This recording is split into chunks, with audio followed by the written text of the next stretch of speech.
것들은 예수의 이름으로 막아 주시옵소서. 시종을 맡기옵고 예수님의 이름으로 기도하옵나이다.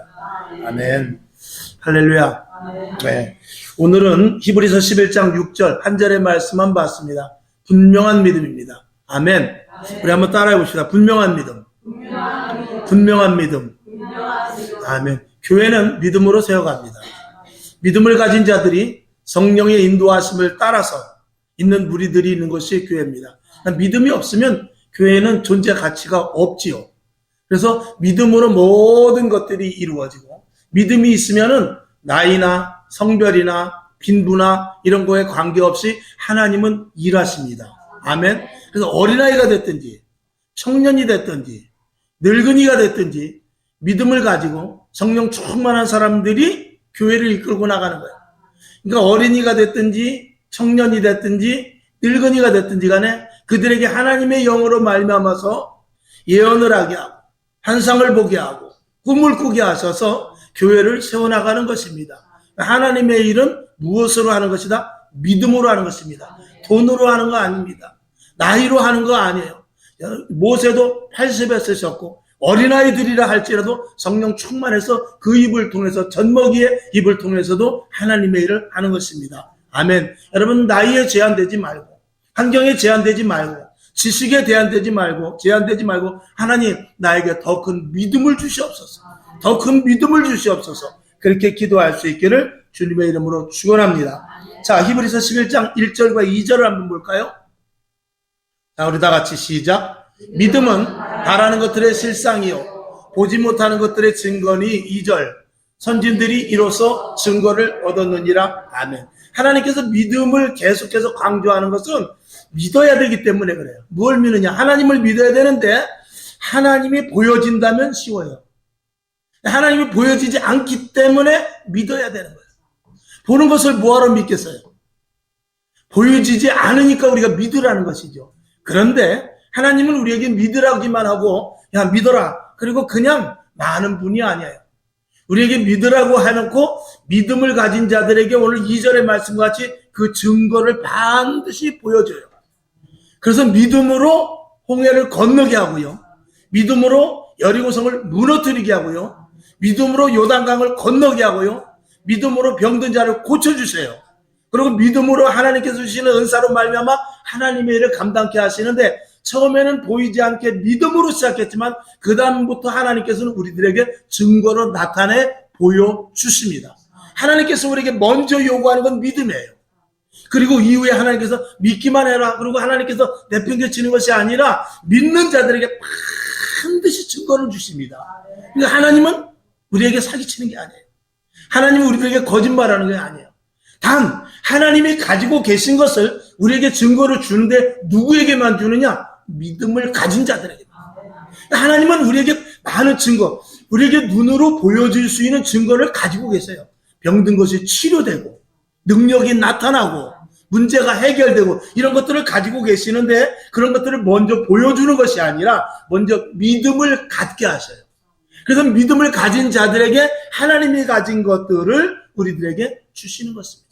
그러니까 우리는 환난이 있든 고난이 있든 역경이 있든지 간에 하나님이 보시는 관점은 뭐냐? 저 사람이 믿음이 있는가? 믿음 없는 사람은 하나님이 가진 것을 우리에게 줄 수가 없는 것이죠. 여러분에게 믿음이 더욱더 충만하기를 주님의 이름으로 축원합니다. 우리의 고민은 항상 뭐냐? 하나님, 내가 믿음이 약합니다. 믿음을 주시옵소서. 그것이 우리의 고민이어야 됩니다. 그리고 또 우리가 믿음을 통해서 이루어지는 것들을 보고 우리가 힘을 얻게 되는 줄로 믿습니다. 오늘 이 시간에도 많은 교회들이 예배를 드리지만 이 종교적인 행사로, 종교적인 그런 모습으로 예배 드려야 하나님이 받으시지도 않습니다.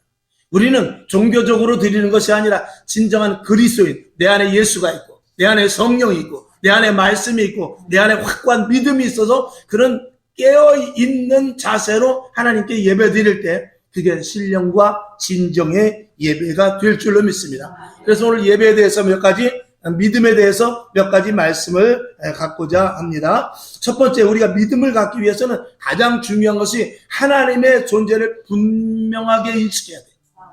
우리는 하나님이 다 있다고 말하지만 새벽에도 잠시 말씀을 드렸습니다만 우리가 하나님이 계시다고 말씀을 하지만 정말 우리가 하나님이 계신다고 분명히 머릿속에 인식하려면 우린 이렇게 예배드리지 못합니다. 정말 하나님이 어떤 분이며 하나님 무엇하시는 분이며 하나님이 나에게 주신 은혜가 무엇인지 분명한다면 우리의 예배는 좀 더 진중해질 것입니다. 그리고 오늘도 이 자리에 이렇게 앉아서 예배드리지만 실질적으로 은혜 처음 받으면은요 이 자리에 앉아있지도 못해요. 우리는 그냥 납작 엎드려도 하나님 앞에 할 말도 없고요. 그저 하나님 앞에 유구무원입니다. 하나님 앞에 그저 감사 외에는 아무 말도 없어요. 하나님 뭐는 어떻고요? 이거는 어떻고요? 저거는 어떻고요? 감히 절대로 말이 나오질 않습니다.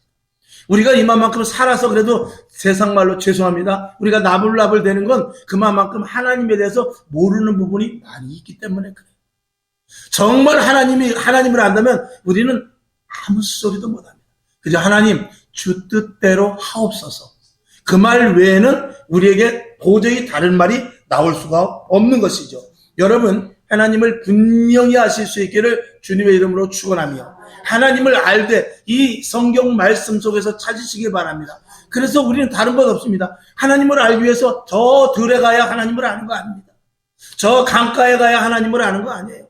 저 성경 꼭대기 올라간다고 하나님을 아는 것이 아니라 말씀을 많이 보고 기도하고 그리고 설교 말씀에 귀를 기울이고 그리고 성령님께서 나에게 들려주시는 그 음성에 계속해서 순종하는 것이 이게 믿음이 자라나는 것이죠.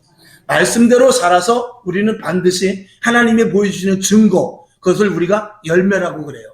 믿음으로 말미암아 열매를 맺어야 되는데 우리가 믿음이 있다라고 하면서 오늘도 이 자리에 나왔습니다만 열매가 없으면 그 나무는 아무런 소용이 없습니다. 그래서 믿음은 바라는 것들에 반드시 실상으로 나타나야 돼요.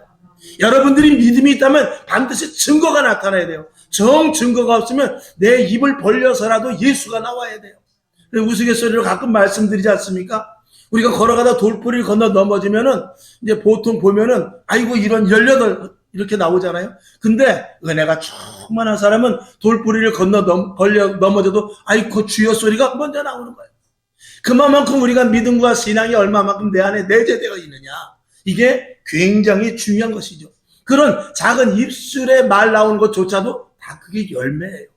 그만큼 얼마만큼 신앙이 이 속에 뿌리를 내리고 있느냐에 따라서 우리 입술로 나오는 것과 그 다음에 행동과 그 다음에 세워지는 계획 이런 모든 것들이 다 달라지는 것이죠. 믿음이 없고 하나님을 우리가 제대로 알지 못하면 우리는 고난을 이기지 못해요.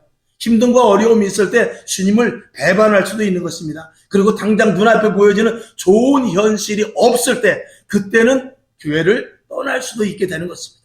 믿음은 끝까지 인내하는 것입니다. 그리고 믿음은 더 나가서 하나님을 얼마만큼 아느냐에 따라서 그 사람의 믿음이 증거로 나타나게 되는 것이죠. 자, 히브리서 11장 6절 오늘 읽은 대로 다시 한번 봅시다. 시작. 믿음이 없이는 어떻게 해요? 하나님을 기쁘시게 못한다고 그랬어요.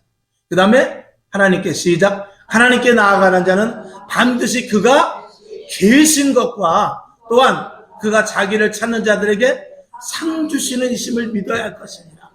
하나님 분명히 살아계신다면 우리의 모든 생애 자체가 다 상급으로 이어져요.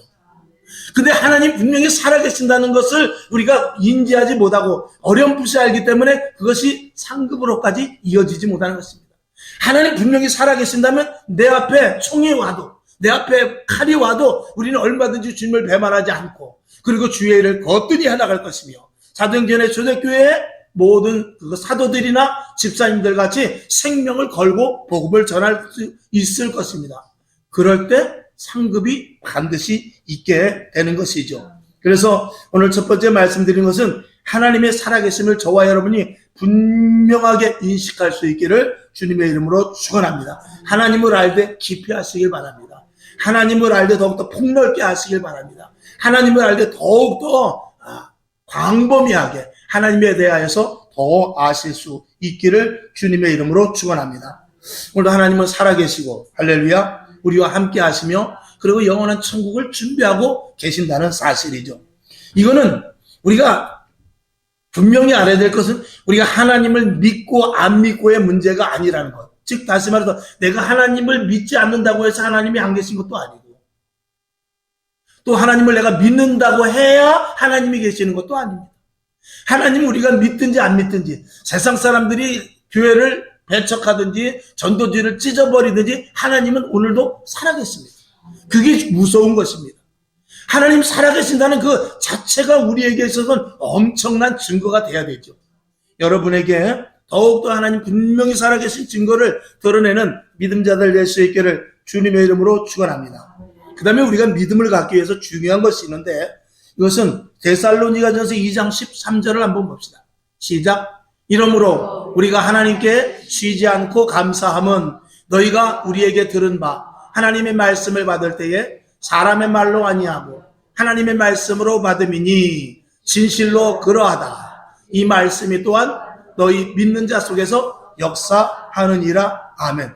우리가 진정한 믿음을 갖기 위해서는 목사는 하나님의 말씀을 전하지만 성도는 그것을 목사가 하나님의 말씀, 이 제단에서 하나님의 말씀을 전한다 할 때도 여러분이 들을 때 목사를 보는 것이 아니라 하나님의 말씀만 들어야 돼요. 그리고 하나님의 말씀으로 들어야 돼요. 그러니까 저는 하나님의 말씀을 전하는 통로입니다. 오늘도 여기 스피커가, 이게 마이크가 있고 스피커가 있습니다만, 제가 여기서 말하는 것을 여기서 만약에 마이크가 조작을 해가지고 저 스피커가 제멋대로 여기서 아 하는데 저 스피커에서 오 하면은 이 마이크는 어떻게 되죠? 그건 집어 던져야 돼요. 그건 쓸 수가 없습니다. 주방장에서 요리를 맛있게 했는데 서빙하는 사람이 갖고 가다가 우리 주방장 요새 믿을 수가 없어. 그리고 여기다가 자기가 멋대로 소금을 친다든지 고춧가루를 뿌린다든지 그러면 진짜 고춧가루 뿌리게 되는 거예요. 그러면은 그 음식은 손님이 받았을 때 주방장의 의도와 전혀 다르기 때문에 그거는 그 서빙하는 사람은 그날로 해고가 되는 거예요. 그러니까 주의 종이 중요한 것은 뭐냐면 하나님의 말씀을 절대로 가감없이 액면 그대로, 마치 상수원에서 오는 그 파이프에서 오는 그 물이 집에서 틀었을 때 그대로 와야지. 거기 녹이 나가지고 오래돼가지고 불순물이 섞여나면 그 물은 상수원에서는 아무리 좋은 물을 보내도 집에서 먹을 수가 없는 것입니다. 그러니까 목회자가 설교 말씀을 준비하기 위해서는 날마다 얼마만큼 정결해야 되고 깨끗해야 되고, 이 주의 종이 그래서 어려운 것입니다. 여러분, 주의 종이 믿음이 좋은 것이 아니라, 여러분들 아니 목사님이니까 그렇게 하죠, 목사님이니까 주일 안 빠지고 기도하죠, 목사님이니까 성경 더 많이 보죠, 그것이 아니라 목사가 그렇게 하지 않으면 안 되기 때문에 하는 어려운 부분도 있는 것입니다. 그 어떨 때는 하나님, 나 목사 안 됐으면 내가 마음대로 좀 할 수 있는 부분도 있는데, 내가 목사 안 되고 이 정도 신앙되고 집사만 됐으면 난 맨날 칭찬받을 텐데요. 그런 생각이 들 때도 있어요. 왜냐하면 목사는 잘해야 본전입니다. 아무리 잘해도 본전이에요. 근데 성도는 잘하면은요 얼마나 칭찬을 받는지 몰라요. 잘했다, 진짜. 첫 번째 누구한테부터 칭찬을 받냐? 하나님을 떠나서 목사한테 칭찬받죠. 목사가 성도들한테 칭찬받기는 어렵습니다. 겉으로는 그러죠.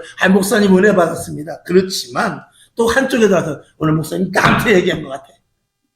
오늘 목사님이 그걸 설교 시간에 그걸 얘기를 하면 어떻게? 그러는 성도들도 있습니다.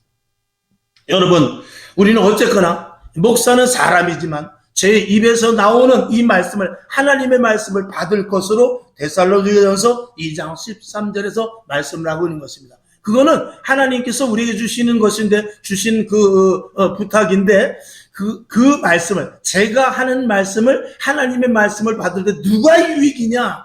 성도가 유익인 것입니다. 그 말씀을 목사의 말로 들으면 누가 손해보느냐? 성도님들이 손해보는 것입니다.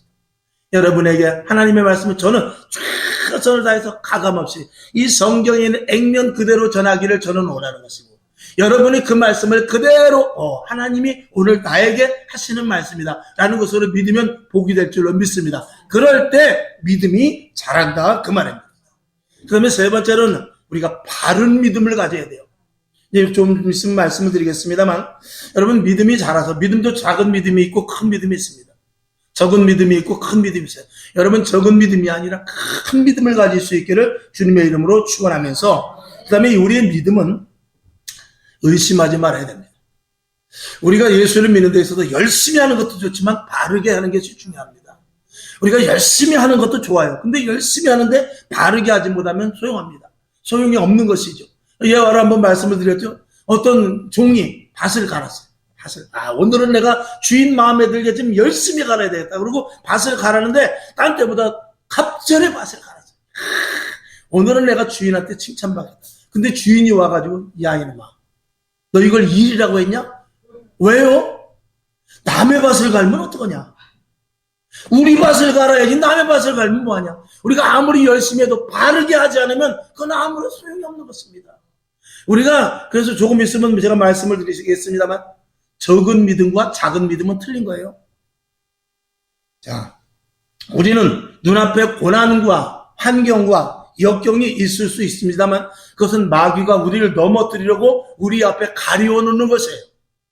그것을 이기고 그 이편에 있는 하나님의 응답을 볼 수 있는 것이 이게 믿음인 것입니다. 자, 야고보서 1장 6절을 한번 보겠습니다. 시작. 오직 믿음으로 구하고 조금도 의심하지 말라. 의심하는 자는 마치 바람에 밀려 요동하는 바닷물결 같다. 바닷물결이 어때요? 이리 갔다 이리 출렁 저리 출렁. 믿음이 그런 사람이 많아요. 오늘은 아멘, 내일은 노멘, 그 다음날은 예스 했다, 그 다음날은 노 했다. 이게 이런 정말 제 신앙생활에서 하나님이 힘든 사람이 누구냐면 변덕. 믿음은 정금과 같이 변치 않으라고 그래서 금으로 표현을 하는 것입니다. 은과 같이 독을 가려낼 수 있는 것이 이게 진짜 믿음이거든요. 근데 변덕은 안 됩니다. 변덕은 하나님이 쓰실 수가 없어요. 우리가 직장에서도 마찬가지입니다. 변덕 부리는 사람은 절대 하나님이 쓸 수 없습니다. 그러니까 이게 목회자가 가장 힘든 게 뭐냐면 오늘은 나도 좀 설교를 좀 듣고 아멘 했으면 좋겠다. 근데 저는 그럴 수가 없어요. 집에서 예를 들어서 우리 사모하고 한바탕 싸워도 절대로 편하면 안 됩니다. 와가지고 거룩한 척 해야 되고요. 집에서 기쁜 일이 있었던 듯 그렇게 해야 돼요. 이게 얼마나 어려운지 아십니까? 여러분은 속상하면 교회 안 나올 수도 있고 나와서 그냥 거기에 푹 숙이고 있으면 되지만 저는 그럴 수가 없어요. 이게 엄청 힘든 겁니다. 그걸 좀 아셔주셨으면 좋겠어요. 아멘 했어요. 자, 그 다음에 우리가 의심하지 말아야 되면 그 다음에는 적은 믿음이 절대 안 됩니다. 작은 믿음은 우리가 있을 수 있어요. 적은 믿음. 한번 우리가 성경을 한번 보겠습니다. 마태복음 6장 30절. 시작. 오늘 있다가 내일 아궁이에 던지우는 들풀도 하나님이 이렇게 입히시거늘 하물며 너일까 보냐. 믿음이 적은 자다. 작은 자라고 안 그랬어요? 믿음이 적은 자다. 그 양에서 조금 부족하다 그 말입니다. 성경을 한번 더 보죠. 마가복음 16장 8절. 시작. 예수께서 아시고 가라사대 믿음이 적은 자들아 어찌하여 떡이 없으므로 서로 의논하냐. 떡 없다고 걱정하지 마라. 너희가 왜 떡 없다고 걱정을 하느냐. 믿음이 적으니까 그렇지. 그렇게 말하는 것입니다. 자, 마태복음 17장 20절 중요한 말씀입니다. 시작. 가라사대 너희 믿음이 적은 연곤이라 그랬어요. 진실로 너희에게 이르노니 너희가 만일 믿음이 한 겨자씨만큼만 있으면 이 산을 명하여 여기서 저기로 옮기라 하여도 옮길 것이요 또 너희가 못할 것이 없으리라. 아멘. 여기 보면 믿음이 적은 자들아 그래 놓고 뭐가 나오면 겨자씨가 나와요. 겨자씨는 큽니까 적습니까? 적은 게 아니고 작은 거예요. 그러니까 이게 작아도 야무지면 되는 거예요. 작아도 씨가 제대로 온전히 100%면 거기선 싹이 트고 열매가 맺는 거예요. 근데 함량 부족이면 안 되는 거예요. 쭉정이면 안 된다 그 말입니다. 작아도 알찬 100% 열매여야지. 믿음이 적어서 적은데 뻥튀기같이 쭉정이같이 크면 그거는 싹이 날 수가 없는 것입니다. 그래서 우리가 그런 말을 해요. 이게 뭐 덩치만 컸지 실속이 없구나. 그러면 안 되는 것입니다. 실속이라는 것은 무엇입니까? 그 안에 꽉 찼다라는 거예요. 저와 여러분이 작을 수 있어요. 키도 작을 수 있고 또 뭐 돈이 작게 있을 수도 있고 또 여러 가지 뭐 나는 부족한 것이 많습니다 하면서 이 작은 모습은 우리에게 있을 수 있습니다만 이 적으면은 채워야 돼요. 아멘. 기도로 채우고 말씀으로 채우고 어떻게 해서 이제 하나님 나의 이 적은 부분을 채워주시옵소서. 그래서 비록 작다 하죠. 여러분 보통 세계를 움직인 사람들 보면은 이 작은 사람들이 많아요. 나폴레옹도 키가 작대요. 모태통도 키가 작다고 그러고 또 박정희 대통령도 키가 작습니다. 근데 키가 적은 게 아니고 작은 거예요. 키는 적다고 말하지 않습니다. 작다고 말하는 것입니다. 적은 것은 항상 부족한 상태를 적다고 그래요. 근데 작은 것은 그거 어떠해? 그 자기의 외형일 뿐이지 내실과는 전혀 다른 것입니다. 여러분에게 작은 믿음이라도 겨자씨만한 믿음만 있으면 돼요. 근데 아무리 커도 적은 믿으면 안 됩니다. 아멘? 그것이 여러분들이 작은 믿음이다 할지라도 100% 순도 100%의 겨자씨만 해도 괜찮아요. 바람이 휙 불어서 날아가도 괜찮아요. 적어도 괜찮다, 작아도 괜찮단 말입니다. 그러나 순도 100%의 믿음을 가질 수 있기를 주님의 이름으로 축원합니다. 이건 굉장히 중요한 말씀입니다. 그래서 목회자도 마찬가지입니다. 목회자가 작은 교회에 있다 할지라도 이게 적은 교회가 되면 안 돼요. 교회는 적은 곳이 아닙니다. 교회는 작을 수 있지만 절대 교회는 적지 않아요. 아무리 적은 교회, 지하교회라 할지라도, 작은 교회라 할지라도, 지하교회라 할지라도 성령의 역사가 나타날 수 있고 하나님의 축복이 임할 수 있고 하나님의 말씀이 살아 역사 움직일 수 있고 하나님의 말씀이 좌우의 날성건과 같이 심장과 폐부를 찔러 쪼갤 수 있는 것은 작은 교회라고 큰 교회라고 관계있는 것이 아니라 적은 교회가 되면 안 된다고 말입니다. 그러니까 큰 교회라 할지라도 적은 교회가 있어요. 부족한 교회가 있단 말입니다. 그러니까 작은 교회라 할지라도 단단한 교회가 있죠. 든든히 서가는 반석 위에 서 있는 그런 교회 그리고 그런 성도가 있단 말입니다. 여러분 돈이 없으면 어때요? 우리는 믿음으로 하는 거예요. 여러분 지식이 없으면 어때요? 믿음으로 하는 것입니다. 여러분 만약에 이 교회에 지식이 필요한 사람이 있으면 박사학위를 가진 사람을 하나님께서 쳐서 복종시켜 이 자리에 놓으면 됩니다. 그런데 지식도 없고 무식한 우리들을 부르셔서 하나님이 그 작은 자 같지만 하나님께서 크게 쓰시려. 하나님은 장자를 쓰시지 않냐고 다윗 같은 막내를 썼어요. 하나님은 형들이 출중했지만 작은 자 요셉을 썼어요. 왜? 작지만 그는 믿음이 꽉 찼기 때문에 쓰는 거예요. 형같이 장자고 커도 그 안에 헛개비고 그것이 적은 자면 안 된다 그 말입니다. 여러분 절대로 작은 자가 될지언정 적은 자가 되지 마시기를 다시 한번 주님의 이름으로 축원합니다. 매우 중요하죠. 그 다음에 셋째로 믿음에는 자만이 있으면 합니다. 자만한 믿음은 절대로 됐다라고 생각할 때 쓰러지기 시작하는 거예요. 그래서 베드로도 뭐라고 말했냐면 마태복음 26장 33절 한번 봅시다. 시작. 베드로가 대답하여 가로되 다 주를 버릴지라도 나는 언제든지 버리지 않겠나이다. 아멘. 이 말씀 오늘 이제 수요일날 이제 제가 이 말씀과 연계되어서 말씀을 아주 중요한 말씀을 할 것인데 여러분 이 베드로가 뭐라냐면 다 주를 버릴지라도 자기는 절대 버리지 않는다.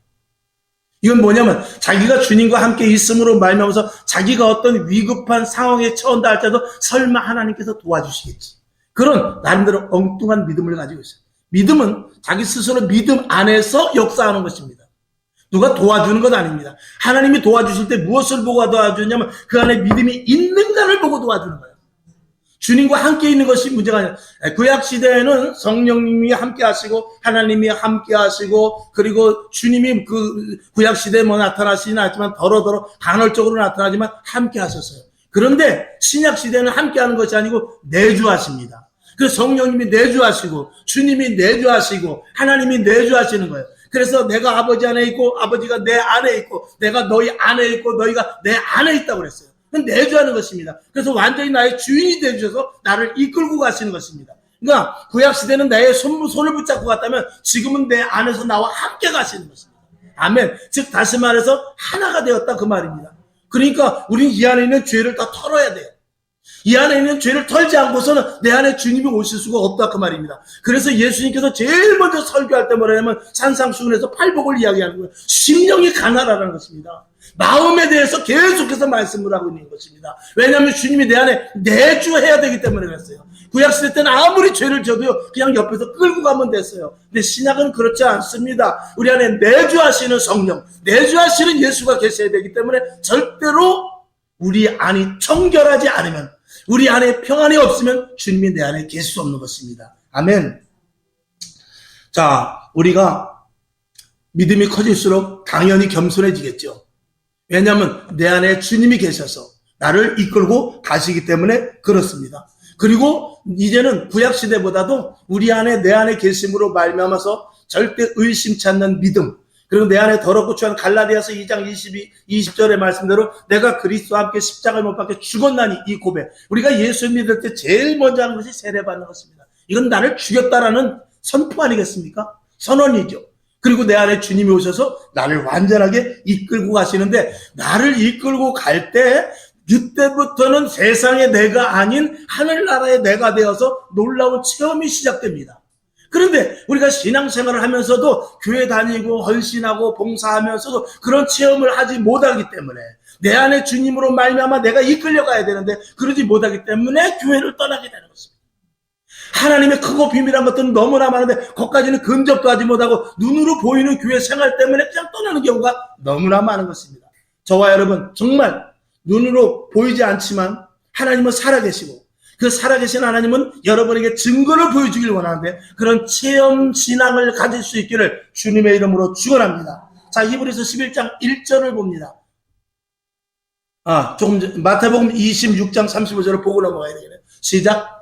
베드로가 가로되 내가 주와 함께 죽을지언정 주를 부인하지 않겠나이다 하고 모든 제자들도 이와 같이 말하니라. 이거 조금 전에 말씀드리다 성경을 보고 넘어가야 되는데, 우리가 베드로와 같은 저런 고백이 있다 할지라도 우리가 실패하는 경우가 너무나 많은 것은 정말 하나님에 대한 기쁜 체험이 없기 때문에 그렇습니다. 자, 히브리서 11장 1절을 보죠. 시작. 믿음은 바라는 것들의 실상이요 보지 못하는 것들의 증거다. 서두의 말씀을 제일 먼저 봤습니다. 아주 중요하기 때문에 그래요. 우리는 보지 않고 믿는 것이 그게 진짜 믿음이다라고 하면서 그냥 보지 않는 것에만 거기에 끝을 내는데, 하나님은 그런 분이 아니에요. 하나님은 보지 않고 믿는 자들에게 보일 만한 증거를 보여주신다니까요. 이게 하나님이 하시는 일이에요. 근데 거기까지 가지 못하기 때문에 보지 않고 어떻게 믿어? 예수를 믿어도 증거도 하나도 없고, 예수를 믿어도 병 고친 적도 없고, 예수를 믿어도 자녀가 잘 되는 거, 기도해봤자 되는 것도 없고, 이러니까 신앙생활하는 데서 그냥 하나의 종교적으로, 문화적으로 그냥 와서 교회 다니면 좋지, 교회 다니면 그냥 편안하지, 여기에 국한되어서 그냥 하다가 힘들면 교회 못 가는 거지. 어떻게 사람이 형편과 사정에 따라하는 것이 여기에 딱 얽매여버리고 마는 것입니다. 그러나 하나님 분명히 살아계신 증거가 있는 자들은 그렇게 할 수가 없어요. 비가 오고 눈이 오고 환경과 조건이 어렵다 할때도 이 기필코 이전에 나와서 예배를 드려야 된다, 그 말입니다. 그런 믿음을 가진 증거자들이 될 수 있기를 다시 한번 주님의 이름으로 축원합니다. 우리가 12시에 예를 들어서, 예전에는 어디서 많이 만나냐면 역전 앞 기차역 앞 시계탑에서 많이 만났어요. 시계탑에. 그때는 핸드폰이 있습니까? 뭐가 있습니까? 그냥 내일 12시쯤에 점심때 광장에서 만나자, 시계탑 앞에서 만나자. 그러면 1시간이고 2시간이고 됐던 그냥 기다리는 거예요. 여러분, 우리가 예를 들어서 저와 우리 사모가 예를 들어서 내일 낮에 12시에 동이천역 광장 시계탑 앞에서 만나자. 그러면은 그건 약속이에요. 그건 보이지 않아요. 그때까지는 어떤 일이 일어날지 몰라요. 그거는 믿음으로 내 머릿속에 지키고 있어야 돼요. 그 현실은 언제 일어나느냐? 그 12시가 돼서 광장 앞에 가서 내 사모를 만났을 때 그때 약속이 이루어지는 거예요. 그때까지는 내 마음속에 어떻게 되냐? 내일 12시에 분명히 우리 사모가 글로 올 것이다. 그걸 믿는 것이죠. 하나님을 믿는 믿음도 그거예요. 하나님이 이 성경의 약속의 말씀을 주셨으면, 그래, 이 약속의 말씀을 내가 믿는 거예요. 그리고 그만 믿은 만큼 하나님께서 시간이 되고 때가 되고 응답의 때가 되면 그 응답을 현실로 우리들에게 보여주는 거예요. 그걸 보지 못한 사람은 신앙생활을 끝까지 못하는 거예요. 그러니까 평생 신앙생활을 해도 그런 증거도 한 번도 보지 못한 사람이 있을까요, 없을까요? 있다, 그 말입니다. 그런 사람은 무리만 그리스도인이고 그런 사람을 종교인이라고 그러는 것입니다. 성경은 하나님께서 우리를 부르시는 것은 종교인을 찾는 것이 아니라 그리스도인을 찾는 것입니다. 저와 여러분, 믿음에 대하여 더욱더 충만하고 믿음으로 말미암아 많은 결과가 있기를 주님의 이름으로 축원합니다. 자, 마지막으로 보겠습니다. 믿음의 결과는 우리가 하나님께 영광 올리는 데까지 가야 돼요. 그래서 믿음의 결과를 통해서 내가 응답받고 내가 잘 되고 내 자녀가 잘 되고 내 사업장이 잘 되고 여기에 국한되면 안 된단 말입니다. 그것이 물론 하나님께 영광이 될 수 있죠. 우리 자녀가 내가 기도했는데 서울대학을 갔어. 예를 들어서 내가 기도했더니 사업장에 복을 내려줘서 좋습니다. 그런데 우리가 분명히 알 것은, 자, 누가복음 17장 17절을 한번 보겠습니다. 시작. 예수께서 대답하여 가라사대 10사람이 다 깨끗함을 받지 아니하였느냐? 그 9은 어디 갔느냐? 그랬어요. 여러분, 병든 사람이 치료가 10명이 되는데 9은 오지 않았습니다. 그리고 한 명, 그것도 사마리아인 한 명만 예수님께 와서 사례를 했어요. 그런데 우리가 신앙생활을 하면서도 우리가 병든 몸이 고쳐지고 사업장이 잘 되고 자녀들이 잘 돼서 내가 나이가 얼마나 참 기쁜지 몰라요. 근데 그게 하나님께 영광이 가기 위해서는 우리가 신앙에 대해서 바른 자세를 가질 수 있어야 돼요. 그건 뭐냐면 첫째는 우리가 예수를 믿는 것에 대한 분명한 관점이 필요합니다. 우리가 예수 믿는 것은 여러 가지 이유가 있습니다. 그러나 제가 계속해서 설교를 하면서도 중간중간 말씀을 드렸습니다만 우리가 예수 믿는 것에서 첫 번째 이유는 뭐냐면 천국 가기 위함입니다. 예수를 믿었는데 천국 못 가면 소용이 없는 거예요. 그렇지 않습니까? 들러리가 있다는 거예요? 없다는 거예요? 들러리가 있다는 거예요? 염소가 있다는 거예요? 없다는 거예요? 있다는 겁니다. 갈굼과 죽정이가 있고 가라지가 있다는 거예요. 우리는 예수 믿고 반드시 천국 가야 됩니다. 아멘. 그 다음에 두 번째, 예수 믿고 이 교회를 바르게 세워야 돼요. 2000년 전의 교회, 사도행전의 이 교회와 똑같은 교회로 유지해 나가야 돼요. 하나님께서 제일 먼저 사도행전 교회를 세우는데 그 사도행전 교회를 뭐라고 그러면 원형의 교회라고 그래요. 원형이라는 건 샘플이에요. 표준이라 그 말입니다. 표준을 가지고 계속해서, 그러니까 만약에 사도 바울이 제일 중요하게 한 얘기가 뭐냐면 내가 받은 복음, 내가 전한 복음 외에 다른 복음을 전하면 저주를 받을 것이다 그랬어요. 그건 뭐냐면 자기가 교회를 세웠던 그 교회 본질이 사도행전의 초대교회와 같이 똑같지 않으면 안 된다 그 말입니다. 왜 이 땅의 교회를 언젠가 또 한번 그걸 특강으로 한번 말씀을 드리고 성경 공부도 하겠습니다만 왜 이 땅의 교회는 무엇입니까? 예수님의 몸이에요. 이 땅의 교회는 2000년 전에 예수님께서 하신 일을 그대로 하라고 세우는 것입니다. 그렇기 때문에 교회가 변질되고 퇴색되면 안 된다 그 말이죠. 2000년 전에 사도행전의 그 성도들이 오늘 이 자리에 와가지고 이 땅의 교회들을 와가지고 2000년 전에 성도들이 충만한 성도들이 와서 교회가 뭐 이래? 교회가 왜 이래? 이러면 그 교회는 그건 틀린 거예요. 근데 2000년 전에 그 초대교회 사도들, 사도교회 집사들, 그 초대교회 성도들이 왔을 때 와, 교회가 성령이 충만하네. 의자만 있고 우리하고 환경은 다르지만 하나님의 영이 충만하네. 말씀이 살아있네. 그러면 그 교회는 되는 거예요. 그러나 2000년 전에 그 사도행전 교회 성도들이 왔을 때 교회가 왜 이렇게 차? 불은 따뜻한데 몸은 차네. 하나님의 영이 보이지 않네. 그러면 그 교회는 아무리 크다 할지라도 샹델리아가 위에 달려있다 할지라도 그 교회는 하나님 보시기에 탈락이 되는 것입니다. 그래서 마지막 때까지 주님이 오시는 그날까지 우리는 하나님이 기뻐하시는 주님의 몸된 교회를 세워나가야 돼요. 이게 우리를 부르신 두 번째 목적이에요. 그 다음에 세 번째는 뭐냐면 복음을 전수해야 돼요. 여러분 예수님이 오신 지 2000년 됐어요. 근데 2000년이 지난 나에게까지 지금도 똑같은 예수를 믿어요. 누구 때문에? 복음을 전한 자가 있기 때문에 믿는 거예요. 오늘 내가 예수 믿고 내 대회로 끝난다면 복음은 나에 대해서 끊어질 것입니다. 우리 교회가 문을 닫으면은 우리 교회 대해서 복음이 끊어질 것입니다. 2000년 동안 온갖 핍박, 고난, 환난, 전쟁, 기근, 질병 속에서도 교회를 누가 세워왔습니까? 생명을 걸고 복음을 전하기 위하여 애쓴 자들이 교회를 세운 거예요. 그래서 오늘 나까지 예수를 믿게 된 거예요. 저희 어머님이 예수를 믿고 제가 예수를 믿게 된 거예요. 그리고 내 자녀들이 예수 믿었는데 만약에 우리가 복음을 더 이상 전하지 않는다면 복음은 여기서 끝이 나는 거예요. 그러면 교회는 모든 사역이 멈추게 됩니다. 그렇기 때문에 우리는 리레이 선수하고 똑같아요. 바톤을 2000년 전에 예수 믿는 사람이 바톤을 가지고 그 후대에게 바톤을 줍니다. 마치 경주장에서 리레이를 뛰듯이 그 바톤을 받아. 그 바톤을 언제까지 받냐? 2000년이 지금 오늘까지 계속해서 그 바톤이 이어져 온 거예요. 그 바톤을 누가 받았습니까? 저와 여러분이 이제 받았어요. 이 바톤을 주님 오시는 그날까지 누구에게? 전해줘야 되는 거예요. 전해주지 않으면 안 됩니다. 그걸 우리 개개인의 다 사명이에요. 그 사명을 놓쳐버리면 우리가 예수 믿는 것은 하나님은 소득이 없다 그 말이에요. 하나님은 우리를 예수 믿게까지 했는데 우리가 그 바톤을 이어내지 못하면 우리 대해서 끝이 나게 돼요.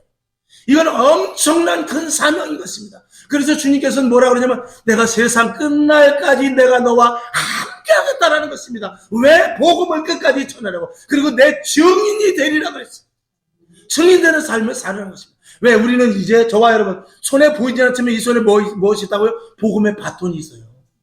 이 바톤을 반드시 다음 세대에게 물려주지 않으면 우리는 직무유기라고까지 말할 수 있습니다.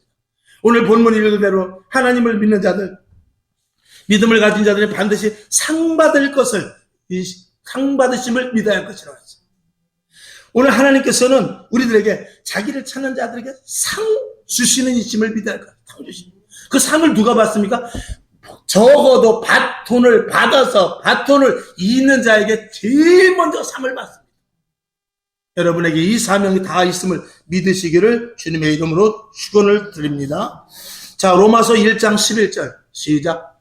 내가 너희 보기를 심히 원하는 것은 무슨 신령한 은사를 너희에게 나눠주어 너희를 견고케 하려 함이니. 다시 말씀을 위로 돌아가서 예수를 믿고 체험하지 못하고 예수를 믿고 믿음으로 말미암은 결과를 보지 못하고 기도를 했음에도 응답받지 못하고 고통과 환난 때문에 눈에 보이는 현상 때문에 그 너머에 있는 축복을 보지 못한다면은 하나님은 그 고통과 고난을 넘어 믿음으로 말미암아 보지 못하는 것들에 대한 믿음을 가지고 끝까지 나아갈 때 하나님은 우리에게 무엇을 주시길 원하면 그 위에 신령한 것을 주시길 원해요. 저와 여러분은 신령한 자들입니다. 반석의 물을 마신 자들입니다. 신령한 자들이기 때문에 반드시 신령한 것을 통하여서 체험돼야 돼요. 저와 여러분 세상 사람들과 다릅니다. 신분이 달라요. 하나님 보시는 관점이 다르다 그 말입니다. 그리고 우리는 위로부터 공급하여 주시는 것으로 세상 사람들은 땅의 것으로 먹고 살지만 우리는 광야에서 이스라엘 백성들이 만나와 맥주라기를 먹듯이 이 교회를 광야라고 그랬어요. 하나님께서는 위로부터 공급하여 주시는 힘으로 사는 것입니다. 저와 여러분에게 하나님의 충만이 있기를 주님의 이름으로 축원하며 그 충만 가운데 신령한 것들이 있어야 돼요. 하나님 많은 은사를 준비했어요. 하나님은 많은 기적을 가지고 계세요. 하나님은 여러분에게 여러분이 알지 못하는 크고 비밀한 것들을 준비하고 계세요. 그것을 체험하지 못하면 교회를 떠나게 되는 것입니다. 결론으로 말씀을 드립니다. 다시 한번 원점으로 돌아가서 베드로전서 1장 9절 시작. 믿음의 결국 뭐죠? 곧 영혼의 구원을 받음이라. 영혼의 구원, 영원한 하늘나라까지 가는 데 있어서 이런 체험이 없는 믿음을 가지고 어떻게 갈 수 있습니까? 인생길은 험합니다. 왜? 마귀가 방해하기 때문에. 특별히 믿는 자들은 마귀가 더 방해합니다. 그 길을 가야 되는 것이다. 끝까지 믿음의 결국 천국까지 가기 위해서는 위로부터 주시는 신뢰한 것이 체험되지 못하면 믿음으로 말미암은 증거를 받지 못하면 그 길을 갈 수가 없어요. 이번에도 코로나 때문에 얼마나 많은 사람들이 이탈됐습니까? 교회가 10,000개가 문을 닫았어요. 왜 그렇죠? 믿음의 결국 구원에까지 가지 못했는데 그건 뭐냐면 하나님으로 받은 믿음으로 말미암은 증거가 적기 때문에 그래요. 작은 것은 괜찮아요. 적으면 안 됩니다. 주님 오시는 그날까지 믿음은 끝까지 인내하며 기다리는 거예요.